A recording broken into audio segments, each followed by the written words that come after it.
नमस्कार, माझं नाव उमेश उजवणे, राहणार लोणार, तालुका आर्वी, जिल्हा वर्धा. पहिला नागपूरला आलो. माझं गालामध्ये फोड आला होता. तो नागपूरला दाखवला. ते रिपोर्ट पाठवले तर त्यांनी सांगितले की कॅन्सर आहे.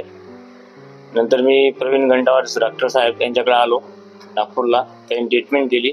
माझं ऑपरेशन झालं आणि मी 6 किमो घेतले. मी 3 महिने प्रत्येकाला मी चेकअपला येतो. कॅन्सर झाला आहे पण घाबरण्यासारखं नाही आहे. मुक्त होऊन जाते. मला एक सांगा, तुम्ही वारंवार प्रिकॉशन घेत असता खाण्यापिण्यामध्ये सगळ्या गोष्टी? हो, खानपानात आणि याच्यामध्ये तुम्ही काळजी घेतो. हो. बाकीच्यांना काय सांगणार की म्हणजे कॅन्सर घाबरला नाही आहे, बरा होतो, मुक्त होऊन जातो. रेग्युलर औषध घेणे आणि 3 महिन्याने चेकअपला येणे नागपूरला. हो, लवकरात लवकर निदर्शनात आलं तर डॉक्टरांचा सल्ला घ्यायचा. हो. हा व्हिडिओ फक्त कॅन्सर जागृतीसाठी चालेल.